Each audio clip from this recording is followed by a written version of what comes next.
Salam bahagia. Perkenalkan, nama saya Imade Eri Dwi Sandike, CGP Angkatan 5 dari Kabupaten Gianyar. Bapak Yahya, SPD, sebagai fasilitator. Bapak Iwayan Ade Yantika, SPD, sebagai pengajar praktek. Di sini, saya akan menjelaskan bagaimana koneksi antar materi, kesimpulan, dan refleksi yang ada pada modul 1.1 tentang refleksi filosofi pendidikan Ki Hajar Dewantara. Sebelum masuk pada koneksi antar materi, saya akan menjelaskan sedikit tentang filosofi pendidikan Ki Hajar Dewantara yang tentunya sudah tidak asing lagi. Yang pertama, Ingarso Sung Tulodo. Guru mempunyai kewajiban untuk memberikan teladan. Nah, teladan di sini artinya adalah contoh yang baik dalam berkata maupun berperilaku. Yang kedua, Ingmadio Mangunkarso. Sebagai seorang guru, kita harus menuntun dan menyemangati siswa untuk terus berprestasi. Prestasi di sini bukan hanya prestasi di dalam lomba, tetapi juga prestasi untuk berkarya yang bermanfaat bagi orang banyak. Kemudian, Tuturi Handayan. Di sini guru memiliki makna bahwa guru sebaiknya memberikan dorongan yang nantinya bisa menciptakan motivasi siswa, menuntun mereka dalam membuat keputusan dan menguatkannya. Adapun pertanyaan pematik dalam koneksi antar materi ini.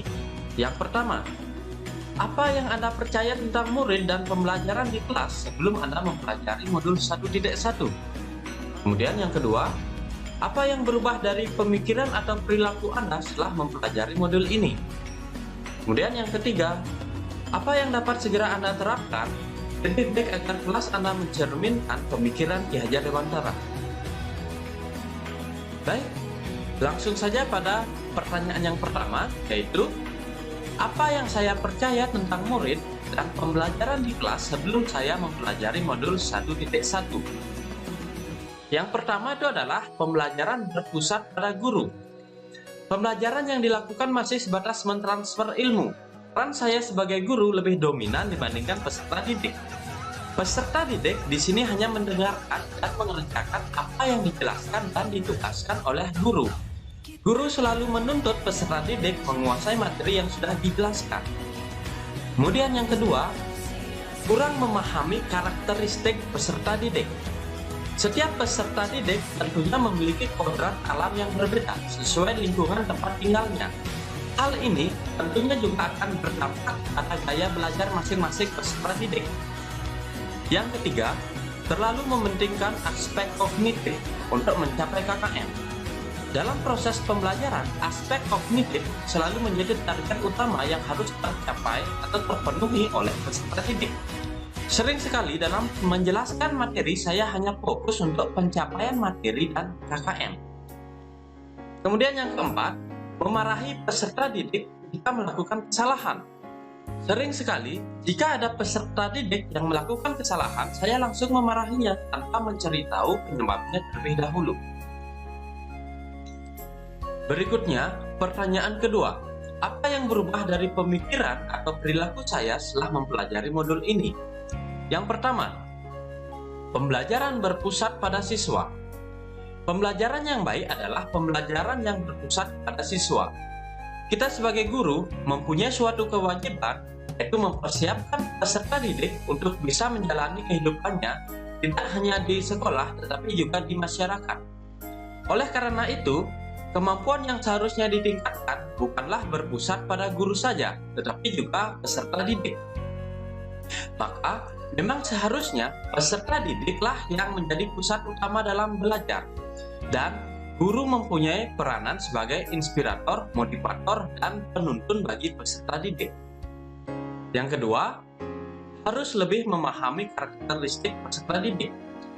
Guru harus lebih dekat kepada peserta didik untuk mengetahui lebih dalam bagaimana karakteristik peserta didik masing-masing. Guru juga harus menghargai karakteristik belajar dari masing-masing peserta didik. Yang ketiga, tidak lagi hanya mementingkan aspek kognitif saja, tapi aspek lainnya juga harus diperhatikan. Aspek kognitif tidak lagi menjadi target utama dalam menilai kemampuan atau keberhasilan peserta didik, tapi juga harus memperhatikan aspek lainnya seperti aspek afektif dan aspek psikomotorik. Kemudian yang keempat, merangkul dan menuntun peserta didik ketika melakukan kesalahan. Merangkul dan menuntun peserta didik ketika melakukan kesalahan. Peserta didik yang melakukan kesalahan tidak boleh langsung dimarahi, tetapi guru harus lebih sabar di dalam menghadapi peserta didik.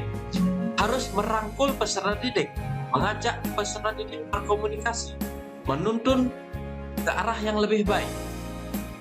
Pertanyaan ketiga, apa yang dapat segera saya terapkan lebih baik agar kelas saya mencerminkan pemikiran Ki Hajar Dewantara? Nah, yang pertama, merancang pembelajaran yang interaktif dan menyenangkan dengan selalu melibatkan peserta didik. Menjadi inspirator, motivator, dan penuntun bagi peserta didik. Menerapkan konsep Merdeka Belajar dan mengintegrasikan dengan profil pelajar Pancasila.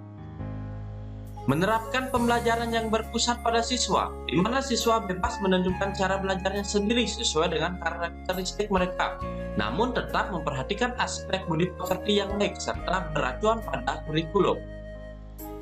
Tidak lagi menuntut, tapi menuntun peserta didik.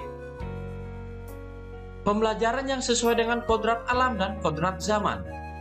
Kodrat alam di sini berkaitan dengan lingkungan tempat tinggal peserta didik, dan kodrat zaman menyesuaikan dengan perkembangan teknologi dalam melakukan proses pembelajaran.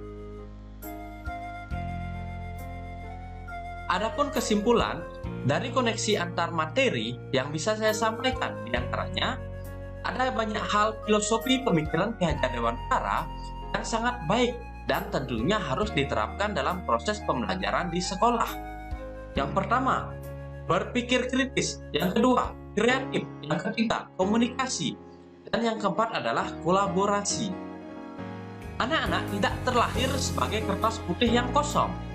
Pada dasarnya, anak-anak sudah memiliki garis yang samar-samar.